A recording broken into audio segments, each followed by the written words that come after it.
What exactly is at stake for Gibraltar in the upcoming referendum?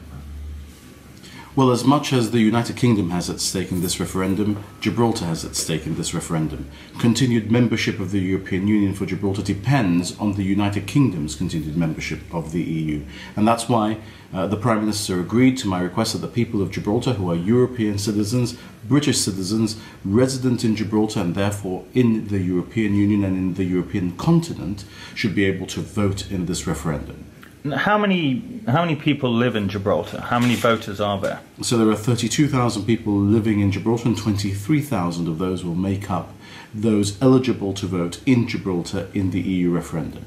And do you have a sense about which way they'll be voting? I mean, is there a Brexit camp in Gibraltar? There's no campaign in Gibraltar for leaving the EU. All of the political parties, all of my predecessors as chief ministers, all of trade unions, all the employers' representative organisations, all of us are united in arguing for the United Kingdom and for Gibraltar with it to remain within the EU, 3rd of June. I mean, we've heard a lot of talk from, say, the Scottish nationalists that if Scotland was taken out of the UK on the basis of an English vote, that they'd be looking for a second sort of independence referendum. I mean, are there any sort of similar... Is there any sort of similar feeling in Gibraltar, but Gibraltar would be looking for a different status to the rest of the UK?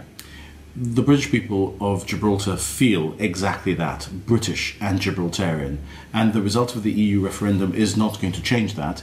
If we find ourselves on the morning of the 24th with a vote to leave the European Union, our relationship with the European Union in future will be shaped by the negotiation the United Kingdom is able to have about its relationship for access to the single market.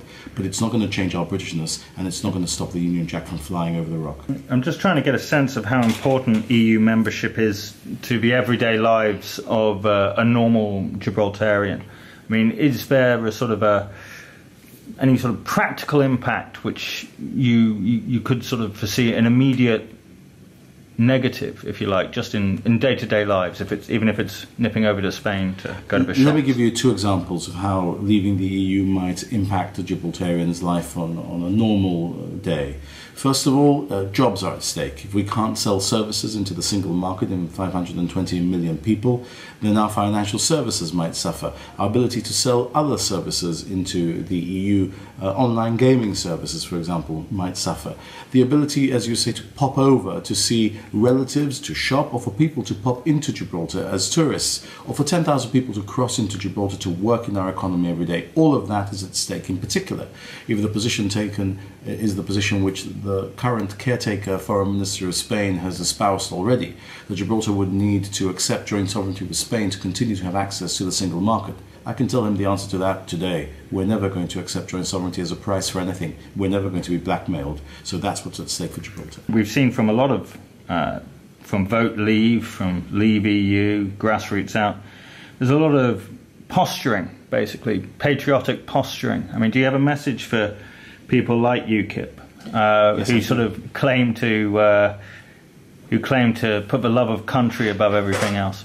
Nobody loves the United Kingdom and nobody loves Gibraltar more than I do. And I think it's impossible to claim that the Prime Minister of the United Kingdom is not a patriotic man, that the Chancellor of the Exchequer is not a patriotic man, that the leaders of all the political parties in the United Kingdom and in Gibraltar are not patriotic. Of course we're all patriotic, but what does patriotism mean? It means ensuring the prosperity of your nation, and it means ensuring that you open your nation up to trade with the rest of the world.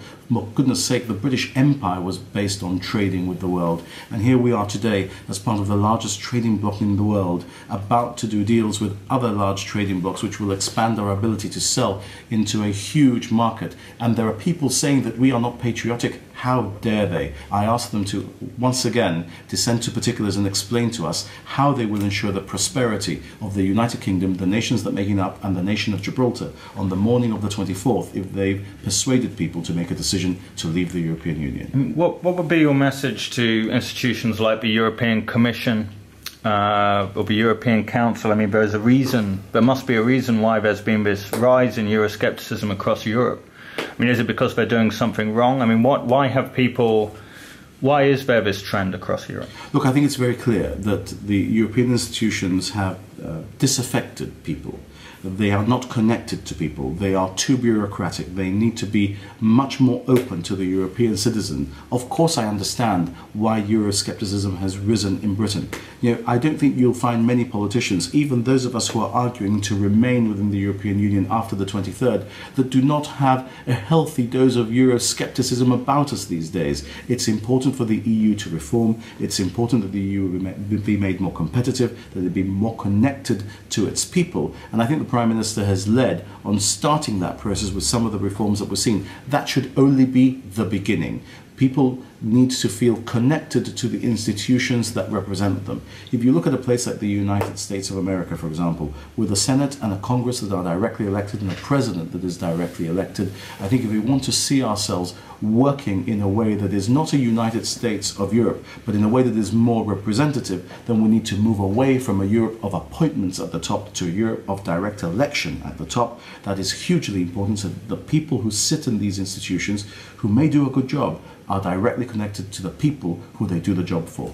I have one sort of last sort of question, and I mean, there's a famous myth about Gibraltar. Well, maybe it isn't a myth, maybe it's a legend about the monkeys. Now, are you worried that if we go out, the monkeys will leave Gibraltar? Because I believe that means that the island is going to fall into catastrophe. Well, we have a very healthy population of monkeys in Gibraltar. It's not an issue that concerns me.